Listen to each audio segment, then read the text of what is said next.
If you consider mass shootings in Australia, where more than 10 people were killed in the last 30 years, there are only 2. Of course, most recently, our minds directed immediately to the Bondi Beach attacks in December of last year that killed 16 at a Hanukkah celebration. The shock felt notably because of the country's extremely low levels of gun violence, credited to its strict gun laws. But where did those laws come from?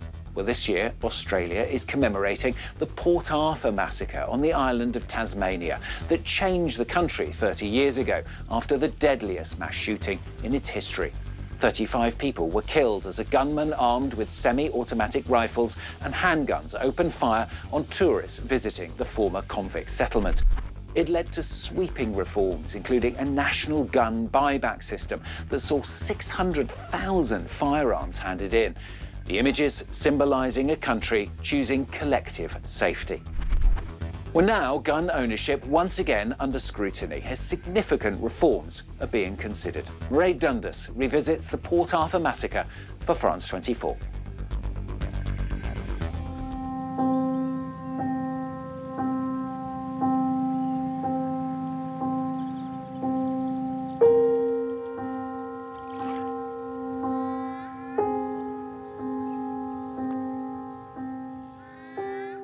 He started firing at 2 o'clock, moving through the historic settlement, spraying bullets from his automatic weapon at random. It's very, very special for me to come back here. Because enough time has passed, it's not so raw for me. A Hobart man has been charged with murder in a hospital court hearing following the deaths of 35 people at Port Arthur. There is no reason, there is no why, there are no words. It's been the same with mass shooting after mass shooting. It's always the gun, always the gun. I find myself thinking that I am part of this world, but I'm not in it. What do the anti-gunners want? A totally firearm-free Australia? We're the licensed firearms owners. We're sitting ducks. I'm just looking at where I got helicoptered out from, but he was still shooting at me. And the rescuers.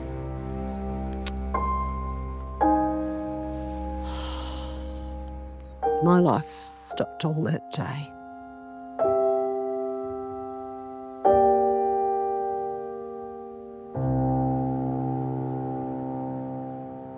We all ready to go? For those of you I haven't met, I'm Roland Brown. I'm a Vice President of Gun Control Australia, and I'm here with Carol Loughton, who is determined to tell her story and to make sure the world remembers what impact that mass shooting had on her, including, of course, the loss of her daughter, Sarah, who was 15 years old at the time. So this is some old stuff here. I was, at the time, I was senior journalist, the only journalist in Tasmania who worked for the National 7:30 report. So I was the one who was called out on that day to go to Port Arthur.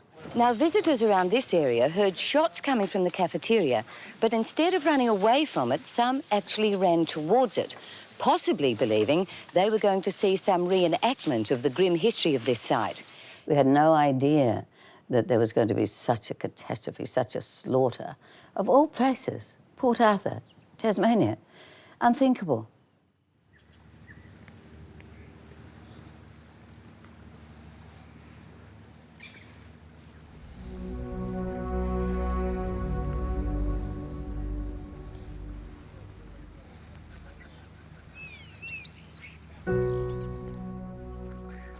I think that is the same concrete pier that my daughter walked up when we got off the boat to Ile-de-Mort. And she was walking up there and she said, "Mum, can we go to the cafe for lunch?" And I said, "No. No, we're all packed up and ready to go." "Oh, please, let's go into the cafe." And I said, "Yeah, all right."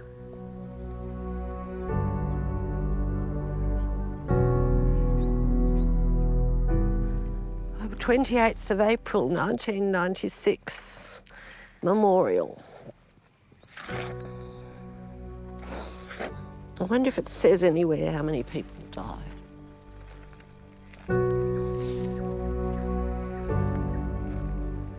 It's very, very special for me to come back here. As Sarah's mother, I gave birth to her, and this is where I flung her to the ground and threw my body over her to attempt to save her life.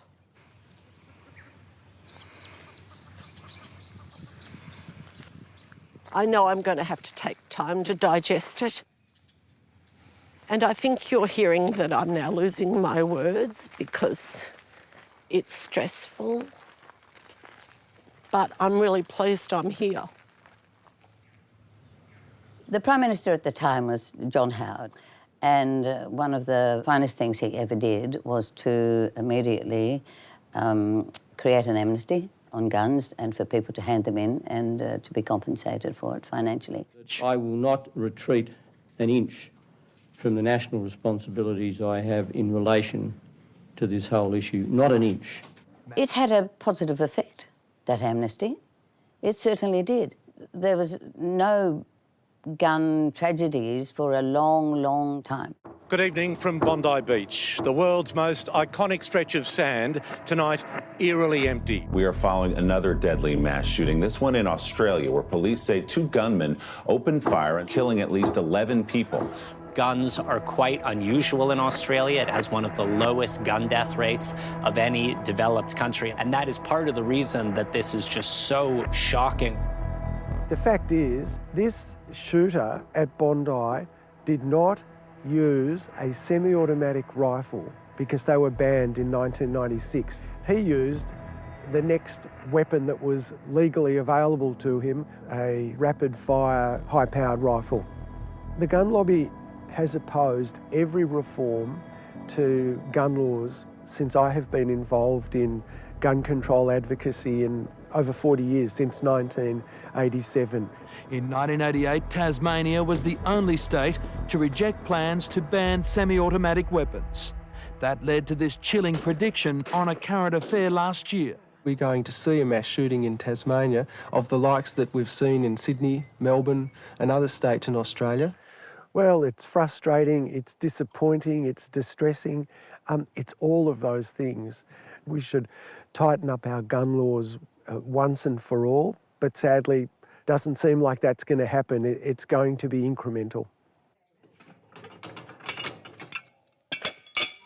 Getting ready for a day's work. Well, these are a mix of firearms. There's a couple of hundred up there of all type. Rim fires, centre fires, this is rifles. Then you get into your shotguns. And we've also got more out the back in storage. Now over here, we've also got quite a number of firearms that we've chosen to just hold because we feel they probably won't be able to be sold. They're what they call straight pull or button release, which were used in the Bondi shootings. So this is a straight pull one. So you go to when you're working, you just pull this back. Boom, boom. So it's fairly quick. But it's not as quick as a semi-auto. Semi-autos years ago, they're banned. You put them up and you go bang, bang, bang, just keep pulling the trigger. All right. Yep. Boom. Here it comes. Okay, how good's that? We're in uncertain times, of course, with the government wanting to possibly bring in more regulations on firearms ownership. They want a cap put on firearms so you don't own too many. Today we have a situation where Tasmanians have more guns per capita than any other state in Australia and more guns than before Port Arthur. The main problem is stopping the guns getting into the wrong hands. We just don't want to be constantly attacked for the sport or the hunting or the farming needs that we have.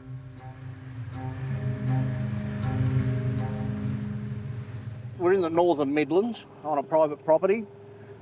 about 6,000 acres of bush up in here with a heck of a lot of kangaroo and deer, which you need multiple different types of rifles and firearms to be able to hunt them.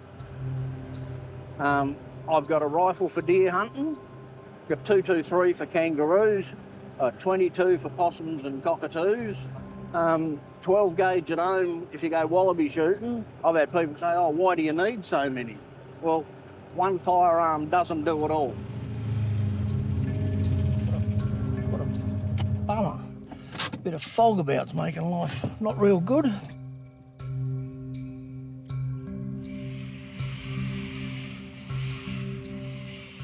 There's nothing over there. But they will come. Give them time. It's land management, it's being in the environment, it's being with friends. I've just forever loved hunting. It's not always the kill. Some of the best hunts I've had, I've never shot nothing, haven't pulled the trigger. But it's just being in the bush and the adrenaline rush of knowing there's a possibility something's going to happen, you're going to see something really good. So, yeah, it's not for everybody, but I enjoy it and I'm proud of what I do. On this particular farm, I don't know how the farm would be viable without hunters on it. People that live in a city have no appreciation of what farmers are going through with these grazing animals. And last thing farmers want to be doing is running around chasing wildlife off their property. Open's got $2,000 prize money. Cool. Yeah. Yeah, so we're a family business, what we do. We've got 2,300 hectares. We're a mixed enterprise or a mixed business. We do a lot of cropping, vegetables and cattle and sheep. And the work that these guys do for us is quite important. If it was left to us, we wouldn't be able to keep up to controlling the numbers. Like, we just don't have the time. Everyone's got families and our livestock, that comes first, so you've got to look after them. But to continue looking after the game on a property, we need access to certain tools. And that's what they are, they're tools. It annoys me when people call them weapons. They're not weapons, they're tools. If the powers that be decide that they're going to restrict firearms from recreational hunters and make it harder to get, criminals will always be able to get a 3D printed pistol.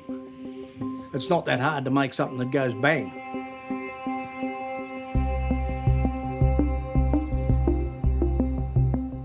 We're in the Australian Federal Police Forensics Complex in the Australian Capital Territory, and this room is our firing range. So displayed out here are what we call privately made firearms, fully or partially constructed using 3D printing. This one here is the single shot handgun. Here is a pepperbox style firearm. This particular model is the FGC-9. You can see it's a semi-automatic, multiple rounds, one after another, and it's ballistically very similar to other firearms of that type. So it is potentially lethal. What's new really is that computer-aided manufacturing, like 3D printing, is really an enabler to lower the barrier for criminal actors to produce these things themselves. While there might be a perception amongst criminals that this is an anonymous activity, that's a false assumption on their part. And we're here today in a facility that has hundreds of experts who are focused entirely on looking at the traces of criminal activity and to investigate towards prosecution. We're always at the cusp of understanding where any technological development is going to go. For example, 3D printing of firearms. That was not even contemplated 30 years ago. So gun laws are not set and forget. I think the gun culture now is much riper and much more dangerous than it was ever before. And what happened in Bondi has seared into our psyche the horrors that are real, that this can happen again. And this is chilling.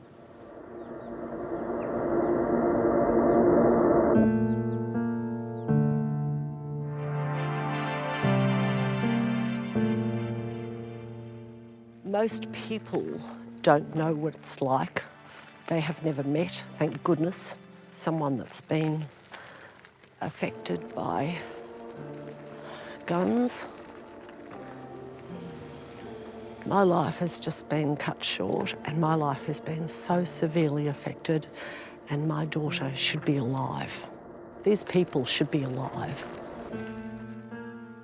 As we look to the next generation, it is our responsibility to share this history, to help them understand what April the 28th, 1996 meant, and why it matters 30 years on. And in a sense, I'm saying goodbye to Sarah now by being here. And I'm giving her to the world. I'm kind of letting her go.